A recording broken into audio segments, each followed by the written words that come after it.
নমস্কার বন্ধুরা, good morning. কেমন আছো সবাই? আশা করি যে যেখানে আছো সবাই খুব ভালো আছো, আর আমরাও মোটামুটি ভালো আছি।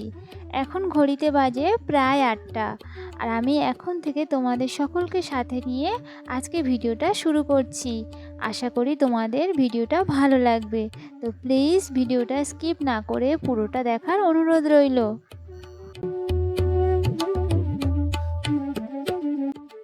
আমরা মেয়েরা চাইলে কিন্তু অনেক কিছুই সংসারে সাশ্রয় করতে পারি। বারবার আনা কোনো জিনিস একটু একটু করে তুলে রাখলে সেটা কিন্তু জমে গিয়ে একবার রান্না হয়ে যায়। সেরকমই হয়েছে আজকে আমার পোস্তটা। পোস্তর এত অতিরিক্ত দাম, সে কারণে ঠিকঠাক রান্না হয় না। আর যেটুকু আনি তার মধ্যে থেকে একটু একটু করে তুলে রাখি। আর সেই কারণে আজকে সেই বারবার তুলে রাখা পোস্ত দিয়ে আজকে আমার রান্নাটা হয়ে গেল। আজকে শ্রাবণ মাসের ৩য় সোমবার, সেহেতু আজকে আমরা নিরামিষ খাবো।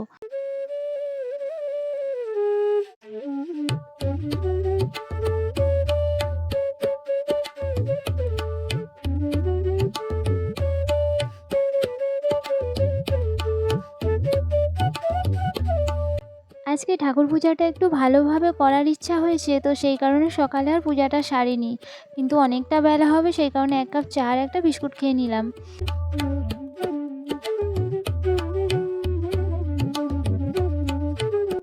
পরে এই যে সংসারের সবথেকে গুরুত্বপূর্ণ কাজ বিছানা গোছানো, সেটাই করতে চলে এলাম। বাবু পড়তে গেছে, ওর বাবাও চলে গেছে, দুজনেই বাড়িতে নেই। আর বাবাকে চা দিয়ে হয়ে গেছে, ছাতু দেওয়া হয়ে গেছে, তারপরে আমি এসেছি বিছানাটা গোছাতে। আর বিছানাটা গুছিয়ে না অনেকটা কাজ পড়ে আছে, এখনও জামা কাপড়গুলো মেলবো, তারপরে সকালে রান্নার বাসনগুলোও মেজে নেব। আর যেহেতু সকালে স্নানটা হয়ে গেছে, তাহলে বাজার থেকে পূজার সমস্ত সামগ্রী এনে আমি পূজাটা চটপট করে নেব। সেই চিন্তাভাবনাই তো করে আছি, জানি না শেষ পর্যন্ত কি হবে।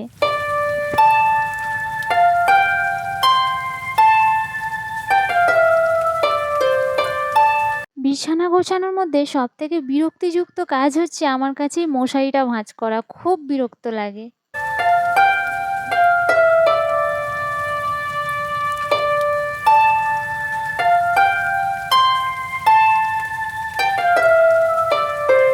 ভেবেছিলাম আজকে টিফিনে একটু পরোটা দেবো, তো বললো আজকে আর পরোটা খাবো না, তুমি আমাকে মুড়ি দিয়ে দাও। সেই কারণে সেই ময়দায় জল দেওয়ার অবস্থায় ঢাকা দেওয়া ছিল, আর এতটাই ঢিলা হয়ে গেছে অনেকটা ময়দা দেওয়ার পরে তবে আমি একে আয়ত্তে আনতে পেরেছি। তারপরে ভাবলাম ফেলে রেখে লাভ নেই, লেচিটা কেটে রেখে দিই আর বাবুর টিফিনের মতো বানিয়ে ফেলি। তো বাবুকে 3টে ছোট ছোট পরোটা বানিয়ে দিয়েছিলাম, আর আজকে যেহেতু নিরামিষ, সেহেতু একটু সস দিয়ে ওর টিফিনটা ভরে দিয়েছিলাম। ও সস পরোটা খেতে খুবই ভালোবাসে।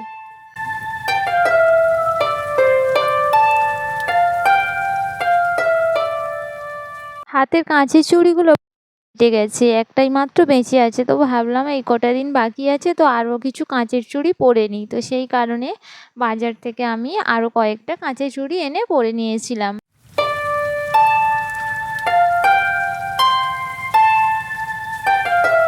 2 বছর হলো কাঁচের চুড়ি আর পরা হয় না, এই যে কত বছর পরে কাঁচের চুড়ি পরলাম। আর আজকে ভাবলাম একটা নতুন শাড়ি পরে আমি পূজা করব, তো সেই কারণেই আলমারিতে এই নতুন শাড়িটা তোলা ছিল, আর এই নতুন ব্লাউজটাও পরে নিয়েছি, ঘরে তোলাই ছিল। তো যাই হোক, এখন যাব আমি ঠাকুর পূজা করতে। তো চলো একটু তোমাদের সঙ্গে ভালোভাবে শেয়ার করি সব কিছু।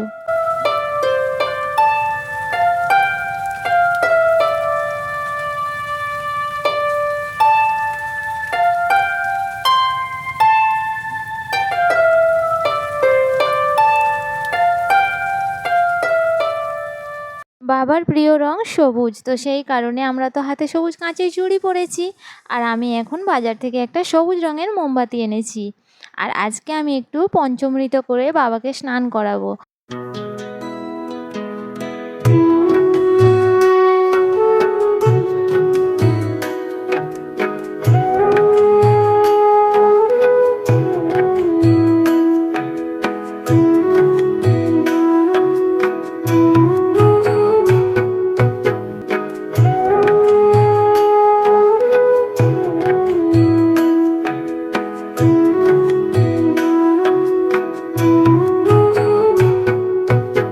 আজকে ভাবলাম একটু পঞ্চামৃত করি।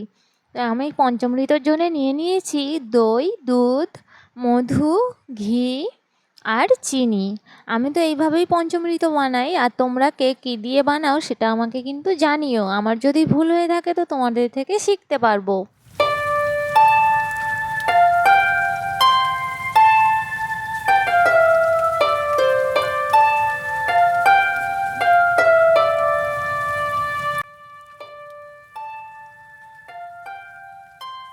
আমরা সবাই জানি বাবা অল্পেতেই সন্তুষ্ট হন, একটু গঙ্গা জল আর বেলপাতা দিলেই হয়। তবুও আমরা চেষ্টা করি একটু বাবাকে ভক্তি ভরে ভালোভাবে পূজা করার জন্য। ওম ত্র্যম্বকম যজামহে সুগন্ধিম পুষ্টিবর্ধনম উর্বারুকমিব বন্ধনাৎ মৃত্যুর্মুক্ষী ইমামৃতাৎ।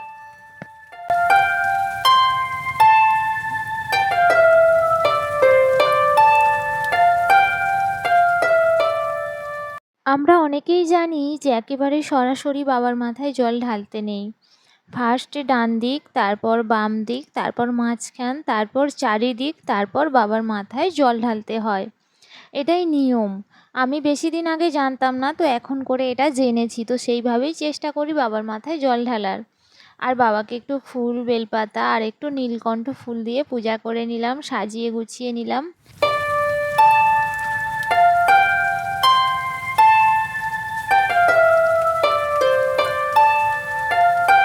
তারপর একে একে সব ঠাকুরের ফুল, বেলপাতা দিয়ে আমি আমার মনের মতো করে পূজা সেরে নিলাম।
আজকে দুপুরে খাবারে ছিল পোস্ত আলুর তরকারি, পাঁপড় ভাজা আর মুগ ডাল।